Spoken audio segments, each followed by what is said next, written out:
క్రీస్తునాథునందు ప్రియులకు సహోదరి సహోదరులారా, ఈ యొక్క క్రీస్తు సందేశమునకు యేసుక్రీస్తు నామములో మేమందరినీ కూడా ఆహ్వానిస్తున్నాము.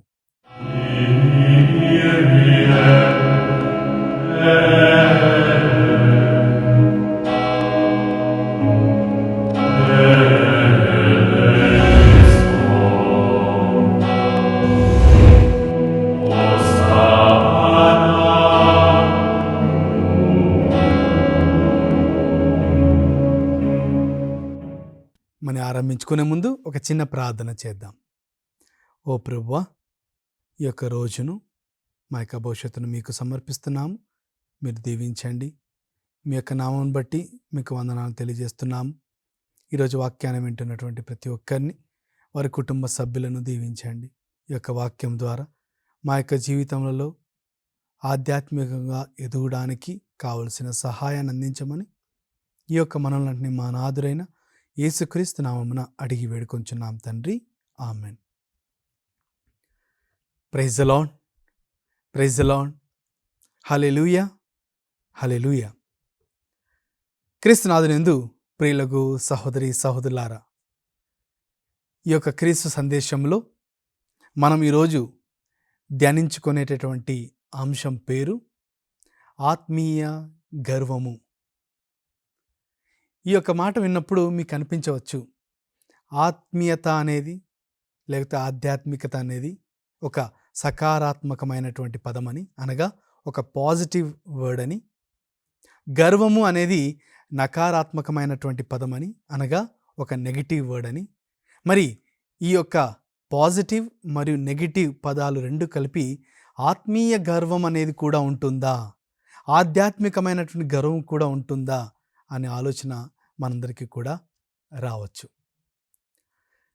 మన యొక్క దైనందిక జీవితంలో మనమందరము కూడా పరిశుద్ధమైన జీవితం జీవించాలని ఎన్నో ప్రయత్నాలు చేస్తున్నాం.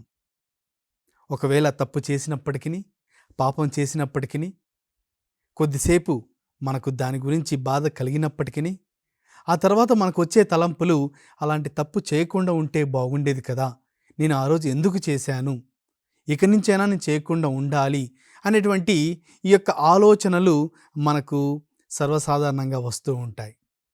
ఈ ఆలోచన వస్తున్నప్పటికీ మనము పాపంలో పడిపోతుంటాము.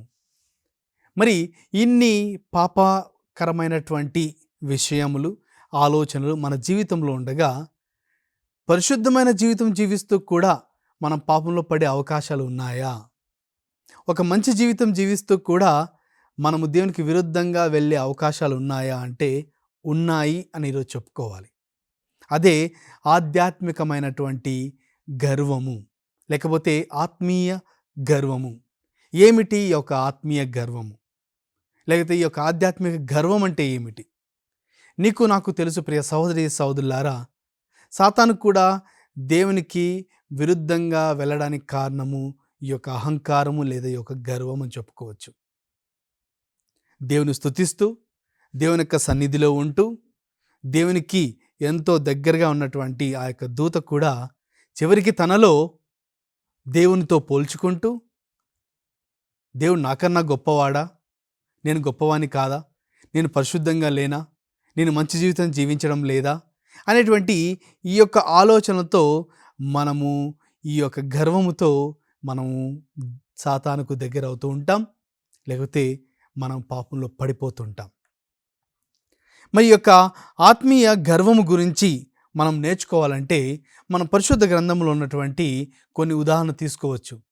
ఉదాహరణకు, ఒకవేళ నేను నిన్ను ప్రశ్నించినట్లయితే, ఈ యొక్క మత్తయి, మార్క్, లూకా మరియు యోహాను సువార్తలలో యేసు ప్రభు కొంతమందిని గురించి ఎప్పుడు కూడా ఆగ్రహాన్ని వ్యక్తపరుస్తున్నాడు. యేసు ప్రభు వారి మీద కోపాన్ని ప్రదర్శిస్తున్నాడు. ఎవరు వాళ్ళు అంటే పాపాత్ములైతే కాదు, లేకపోతే పేదవాళ్ళైతే కాదు. మరి ఎవరిని గూర్చి దేవుడు ఆగ్రహాన్ని వ్యక్తపరుస్తున్నాడంటే ఈ యొక్క పరిసయ్యులు, సద్దుకయ్యులు, ధర్మశాస్త్ర బోధకులు.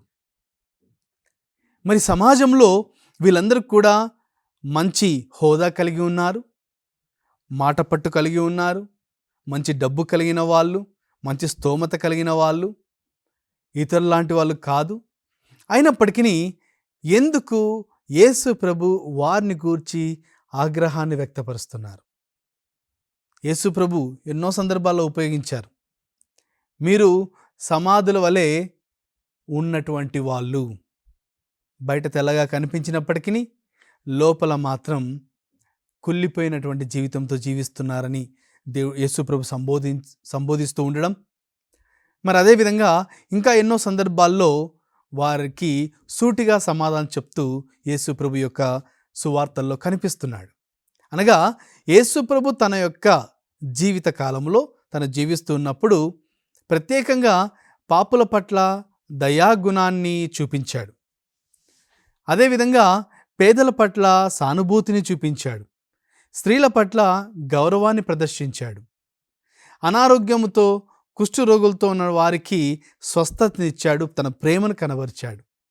చివరికి దయ్యం పట్టిన వాళ్ళని కూడా యేసు ప్రభు అక్కడి నుంచి వారికి విముక్తిని కలిగించాడు. మరణించి కుళ్ళిపోయిన శవాలను సైతం నూతన శరీరముతో నూతన జీవంతో లేపాడు. కానీ పరిసయ్యులు, సద్దుకయ్యులు, మరి ధర్మశాస్త్ర బోధకులు లేదా పెద్దలు, వీరిని గురించి మాత్రం యేసు ప్రభు ప్రతినిత్యము ఎన్నో సూటుపోటి మాటలతో వారి మీద ఆగ్రహాన్ని చూపించడానికి కారణం ఏమిటి అంటే, యేసు ప్రభు దేవుడైనప్పుడు అందరినీ సమానంగా ప్రేమించాలి కదా, మరి వారిని ఎందుకు ప్రేమించకుండా పాపుల్ని ప్రేమిస్తున్నాడు అనే ఆలోచన మనకు రావచ్చు. ప్రియ సహోదరి సహోదరులారా, ఇక్కడే మనము కొన్ని అద్భుతమైన విషయాలు నేర్చుకోబోతున్నాం. అదేమిటంటే, ఈ యొక్క పరిశుద్ధమైన జీవితం జీవించాలనేటువంటి ఈ యొక్క కోణంలో మనం ముందుకు వెళ్తూ ఉన్నప్పుడు మనము పరిశుద్ధంగా ఉంటూ కూడా దేవునికి విరుద్ధమైపోతాం. ఎప్పుడు అంటే, మనలో మనకు తెలియకుండా గర్వం అనేది పెరుగుతూ ఉంటుంది. అది ఏ విధమైనటువంటి గర్వం అంటే, ఆధ్యాత్మికమైన గర్వము లేదా ఆత్మీయ గర్వము. అనగా నేను మంచి జీవితం జీవిస్తున్నాను, ఇతరులు మంచి జీవితం జీవించడం లేదు. నేను గొప్ప గొప్ప సేవలు చేస్తున్నాను, నేను గొప్ప గొప్ప ప్రసంగాలు చెప్తున్నాను, నేను ఎవ్వరూ చేయలేని పనులు చేస్తున్నాను అనే ఆ యొక్క కోణంలో ప్రయాణం ముందుకు వెళ్తూ ఉన్నప్పుడు మనము పాపంలో పడిపోతున్నాం. మనకు ఒక మంచి ఉదాహరణను ఒకవేళ మనం పరిశుద్ధ గ్రంథం నుంచి తీసుకోవాలి లేదా ఆలోచించాలి అంటే, మనందరం కూడా లూకా సువార్త 18వ అధ్యాయము 9 నుంచి 14 వరకు వచనాల్ని మనం ఒకసారి పరిశీలిస్తే, ఈ యొక్క పరిసయ్యుడు, సుంకరి వీరిరువురు కూడా దేవాలయంకి వెళ్ళి ప్రార్థన చేస్తూ ఉండగా, ఈ యొక్క సుంకరి అనే వ్యక్తి సమాజంలో పాపాత్ముడిగా పరిగణించబడినప్పటికీ, పరిసయ్యుడు ఒక మంచి వ్యక్తిగా అందరూ కూడా నిర్ధారించినప్పటికీ, దేవుని యొక్క దృష్టిలో ఈ యొక్క సుంకరిని దేవుడు నీతిమంతుడిగా పరిగణిస్తున్నాడు. కానీ పరిసయ్యుని దేవుడు నీతిమంతుడిగా పరిగణించడం లేదు. ప్రియ సహోదరి సహోదరులారా, ఈ యొక్క ఉపమానాన్ని ఎందుకు తీసుకోవడం జరిగిందంటే, ఇది మనకు అర్థం చేసుకోవడానికి ఎంతో సహాయపడుతుంది. మరి ముఖ్యంగా ఈ యొక్క ఆత్మీయ గర్వంలో మనం మొట్టమొదటిగా చేసేటటువంటి తప్పు ఏమిటంటే,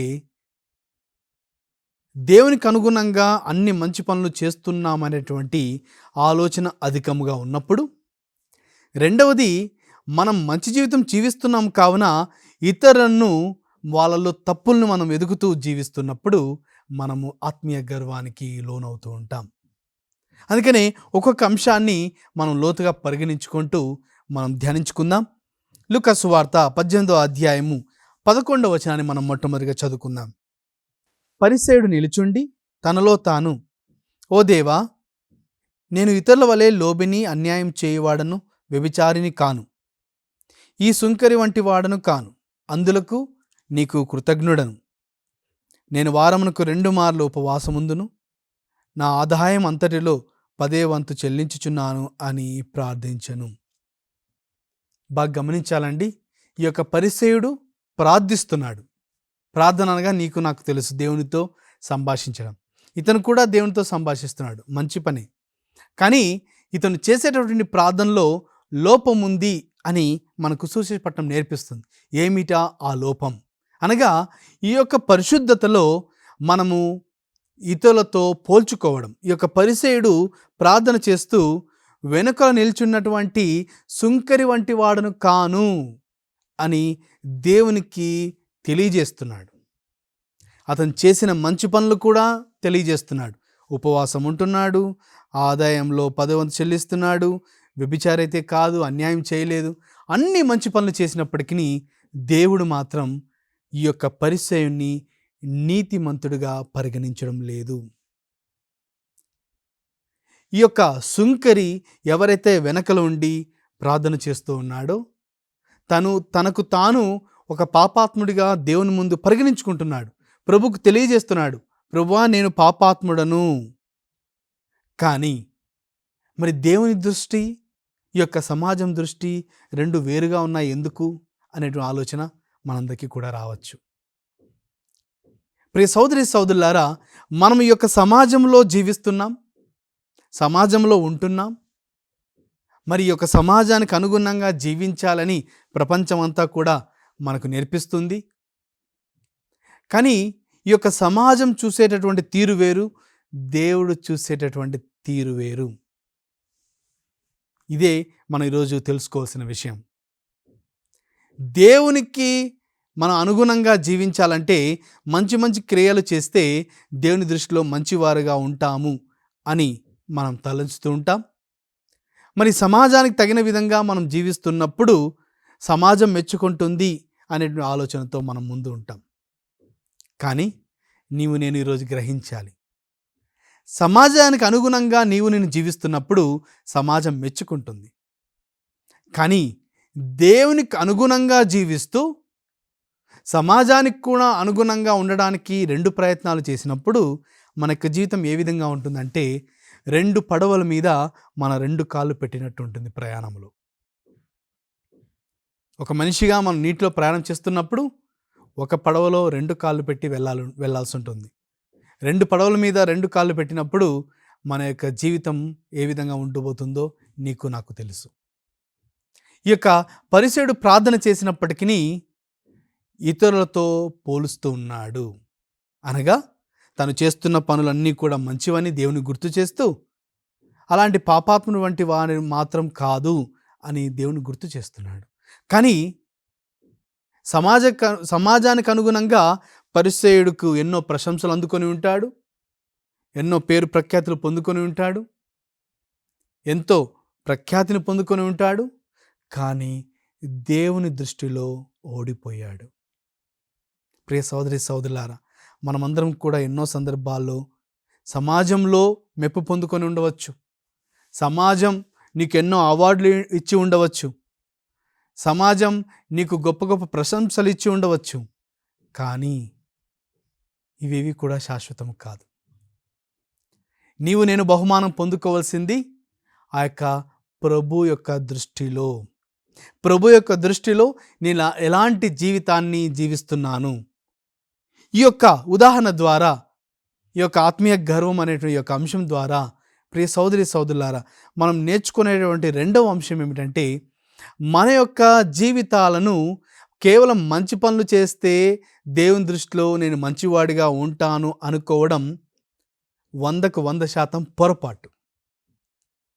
కొంతమంది అంటూ ఉంటారు, ఫాదర్ గారండి నేను ఎంతో చక్కగా ప్రార్థన చేస్తాను, ఉపవాసాలు చేస్తాను, అవన్నీ కూడా మంచి క్రియలు, చాలా చాలా మంచిది, తప్పులేదు. ఒకరోజంట ఒక కార్డినల్ గారు తన ప్రసంగంలో ఒక ఉదాహరణ చెప్పారు. నేను అది యూట్యూబ్లో విన్నాను. ఆ యొక్క కార్డినల్ గారు తను ఒక విచారణగురుగా పనిచేస్తున్నప్పుడు ఒక స్త్రీ ప్రతి ఆదివారం కూడా సమయానికి, అనగా ఇంకా ప్రార్థన ప్రారంభించక ముందుగానే వచ్చి ప్రార్థనలో పాల్గొనడం, దివ్యబలి పూజలో పాల్గొనడం, మరి ఆదివారం అంతా కూడా ఎంతో సక్రమంగా ప్రార్థనలో గడుపుతూ ఎంతో ఆధ్యాత్మికంగా జీవించేదంట. కానీ ఆ ఫాదర్ గారు ఒకసారి ప్రశ్నించినప్పుడు, అమ్మా నువ్వు ఆదివారం అంతా ఇక్కడే సమయం గడుపుతున్నావు కదా, మరి మీ ఇంటికాడ ఎవరు లేరా, ఇంటికి వెళ్ళడం లేదా అన్నప్పుడు, నాకు ఇంటికి వెళ్ళడం ఇష్టం లేదు, ఎందుకంటే నా భర్తతో నా పిల్లలతో జీవించడం నాకు అస్సలు ఇష్టం లేదు. అంతేకాదు ఆమె అన్నదంట, ప్రతిరోజు కూడా ఆదివారం అయితే ఎంత బాగుంటుంది, నేను చర్చిలోనే సమయం గడుపుతాను అని చెప్పిందంట. మరి ఆ కార్డినల్ తన ప్రసంగంలో చివరిలో నేను వింటున్నప్పుడు నాకు నచ్చిన అంశం ఏంటంటే, అతను గుర్తు చేస్తున్నాడు, ప్రతి దివ్యబలి పూజలో కూడా ప్రతి గురువు కూడా నీకు నాకు గుర్తు చేస్తారు, పూజ సమాప్తమైనది, సమాధానంతో వెళ్ళి క్రీస్తు ప్రేమలో సేవలో జీవించండి అనే యొక్క అంశాన్ని మీరు ఎంతవరకు గమనించారో ఒక్కసారి గుర్తు చేసుకోండి. ప్రతి దివ్యబలి పూజలో గురువు చెప్పే చివరి వాక్యం లేకపోతే చివరి అంశం అదేంటంటే, పూజ సమాప్తమైంది కానీ మీరు ఇంటికి వెళ్ళి క్రీస్తు ప్రేమలో సేవలో జీవించండి. అనగా మనము క్రీస్తు యొక్క శరీర రక్తాలను స్వీకరించిన తర్వాత, దివ్యబలి పూజలో పాల్గొన్న తర్వాత అక్కడ ఉండకూడదు, మనం తిరిగి ఇంటికి వెళ్ళాలి. ఇంటికి వెళ్ళడం అనగా మన యొక్క పరిస్థితుల్లోనికి మనం తిరిగి వెళ్ళాలి. ఆ యొక్క పరిస్థితుల్లో క్రీస్తు ప్రేమలో సేవలో జీవించగలగాలి. మనం అనుకోవచ్చు, ఫాదర్ గారండి ప్రార్థన చేస్తూ చర్చిలో ఉంటే ఎంత అద్భుతమైనటువంటి విషయం కదా. అవును, కానీ అక్కడ ఉండడం ముఖ్యం కాదు. క్రీస్తు దగ్గర మనం శక్తిని పొందుకోవడం, తిరిగి ప్రపంచానికి వెళ్ళడం, అక్కడ క్రీస్తును ఇతరులకు అందించడం. మనలో క్రీస్తు ఎప్పుడైతే తక్కువ అవుతాడో తిరిగి క్రీస్తు దగ్గరికి రావడం, క్రీస్తును పొందుకోవడం, ఇతరులకు వెళ్ళి క్రీస్తుని ఇవ్వడం ప్రతి క్రైస్తవుడికి క్రైస్తవురాలికి ఉన్నటువంటి బాధ్యత ఇది. యేసు ప్రభు నిన్ను నన్ను ఎన్నుకున్న తర్వాత నీకు నాకు ఇచ్చినటువంటి ఒక గొప్ప శక్తి ఇది. అదేమిటంటే, క్రీస్తుతో ఉండి క్రీస్తును పొందుకొని తిరిగి ప్రపంచానికి వెళ్ళి క్రీస్తును ఇతరులకు పంచడమే మన క్రైస్తవుల యొక్క బాధ్యత. మనకి ఇంత గొప్ప బాధ్యతను యేసు ప్రభు ఇచ్చి ఉన్నాడు. కావున కేవలం మన మంచి పనులతో మనము దేవుని దృష్టిలో మంచి వ్యక్తులుగా ఉన్నాము, దేవుడు నాకు పక్క జీవ కిరీటాన్ని ఇస్తాడు అనేటువంటి ఈ యొక్క గర్వముతో కూడిన ఆలోచనలు మనం తీసివేసి మన యొక్క జీవిత విధానాన్ని కూడా మనం పరిశీలించుకోవడానికి ప్రయత్నం చేయాలి. మన క్రైస్తవ జీవితం ఎంత లోతైనదంటే, క్రీస్తును మనం ఎంత పొందుకుంటూ ఉంటామో అంత మనం ఇంకా తెలుసుకోవాలనే కొరత మనలో ఉంటుంది. The more you know Christ you will realize the less you know about Christ. అనగా నువ్వు క్రీస్తుని ఎంత తెలుసుకుంటావో అంత తక్కువ నీకు క్రీస్తు గురించి తెలుసని, ఇంకా ఎక్కువగా తెలుసుకోవాలని ఆలోచన వస్తుందంట. అనగా మన యొక్క జీవితంలో చాలా వరకు క్రీస్తు లేడండి. క్రైస్తవ జీవితం అంటే కేవలం మంచి పనులతో జీవించే జీవితం మాత్రమే కాదు, క్రీస్తును పొందుకొని జీవించడం. మరి మీరు అనుకోవచ్చు, ఫాదర్ గారండి మీరు ఒక ఫాదర్ అయి ఉండి మంచి పనులు అవసరం లేదు అని అంటున్నారే అని ఆలోచన రావచ్చు. నేను మంచి పనులు అవసరం లేదు అనడం లేదు, మనం మంచి పనులు చేయాలి. పరిసయ్యుడు చేసినటువంటి మంచి పనులు అన్నీ కూడా మనం చేయాలి. కానీ ఇది చేస్తున్నాను కదా, ఇతరులు పాపాత్ములు కదా అని ఆలోచన మనలో వచ్చినప్పుడు ఆత్మీయ గర్వానికి మనం గురైపోతుంటాం, సాతానుకు దగ్గర అవుతూ ఉంటాం.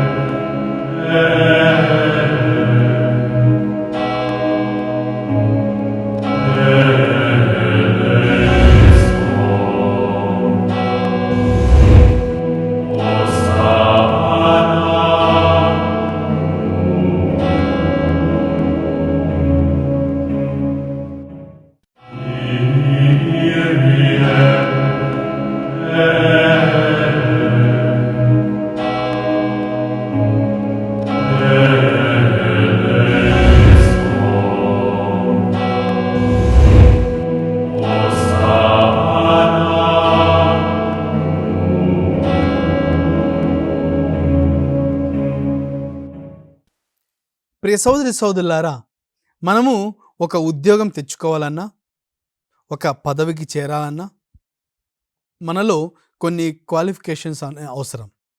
అనగా ఆర్మీ ఉద్యోగానికి నేను ఎన్నుకొనబడాలి అంటే నాకు కావలసినటువంటి గుణగుణాలు, నాకు కావలసినటువంటి ఆదేశాలన్నీ కూడా మనం తెలుసుకుంటూ ఉంటాం. ఏ ఉద్యోగానికి వెళ్ళినా, ఏ యొక్క పరిస్థితికి వెళ్ళినా అక్కడ కొన్ని విషయాలు వాళ్ళకి తెలియజేస్తుంటారు మనకు. ఈ విధంగా ఉండాలి, ఇది వచ్చి ఉండాలి, ఈ సర్టిఫికెట్ ఉండాలి, నీకు ఇంత హైట్ ఉండాలి, ఇంత శక్తి ఉండాలి, ఇంత విటమిన్ ఉండాలి. ఇవన్నీ కూడా వాళ్ళు ప్రత్యేకంగా మనకు తెలియజేస్తుంటారు.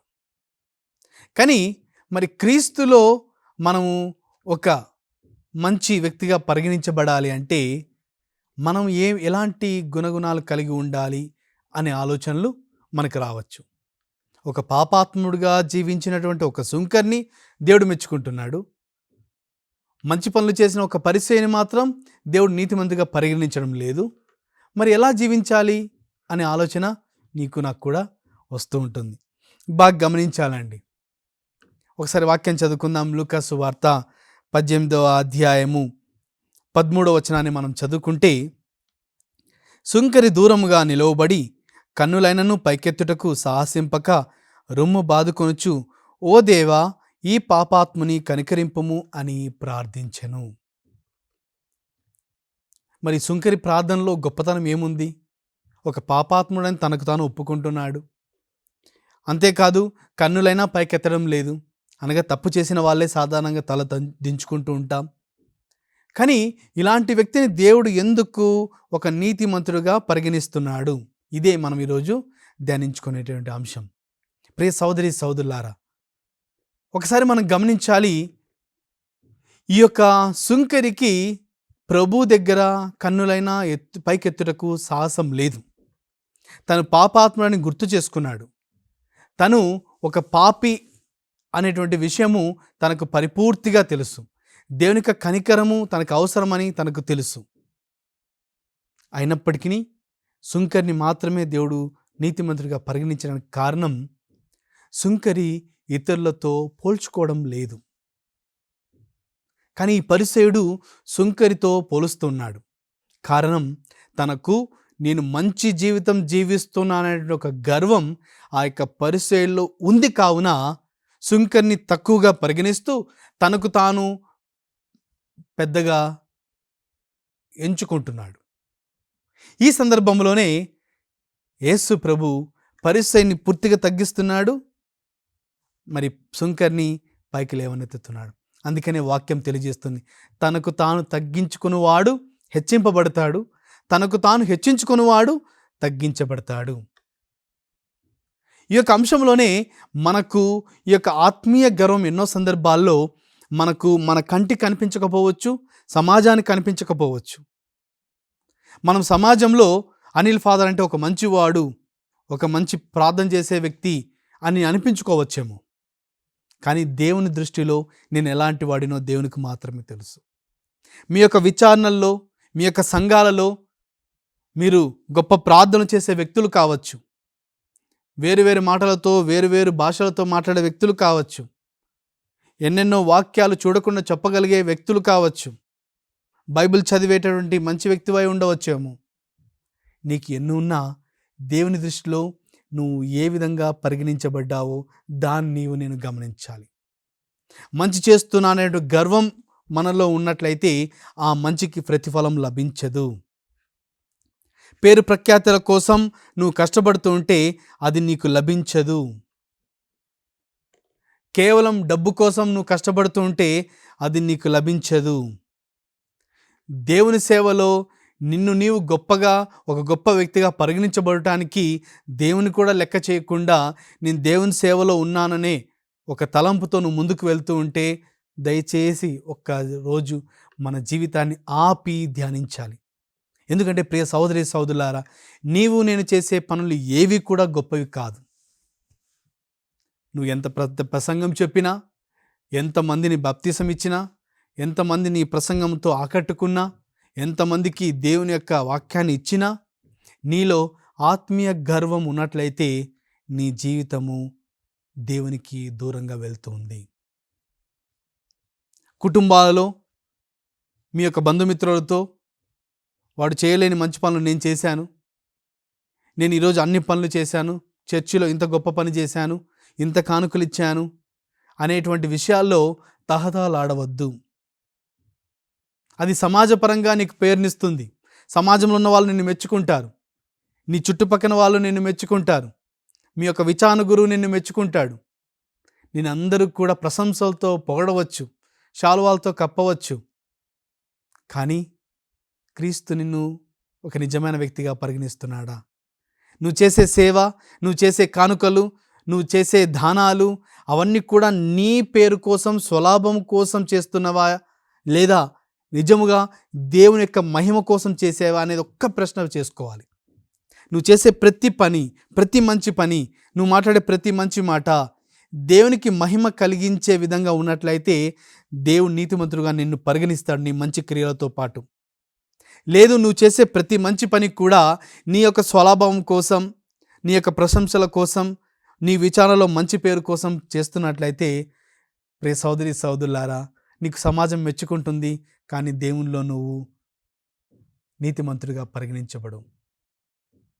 ఎందుకు ఈ అంశాన్ని మరి మీరు అనుకోవచ్చు, ఫాదర్ గారండి మరి ఈ విధంగా చెప్తే చర్చికి ఎవరు కానుకలు ఇవ్వరు, ఎవరు కూడా మంచి పనులు చేయరు, ఎవరు కూడా ముందుకు రారు అనే ఆలోచన మీకు రావచ్చు. ప్రియ సోదరి సోదరులారా, నువ్వు కాదు ముందుకు వచ్చేది, నీ డబ్బు కాదు నిన్ను ముందుకు పంపించేది, నీకున్నటువంటి పేరు ప్రఖ్యాతులు కాదు ముందు పంపించేది. దేవుడు ప్రేరేపణ కలిగిస్తాడు. నువ్వు చేసే ప్రతి మంచి పని కూడా దేవుని యొక్క ప్రేరేపణ వల్ల జరుగుతుంది, కానీ నువ్వేదో ఇవ్వాలనుకుంటే ఇచ్చేది కాదు. దేవుడు ప్రేరేపణ కలిగిస్తాడు. ఆ ప్రేరేపణ కలిగించేది దేవుడు ఎందుకు అంటే దేవుడు మహిమ పొందుకోవడం కోసం, నీకు నీవు మహిమను తెచ్చుకోవడం కోసం కాదు.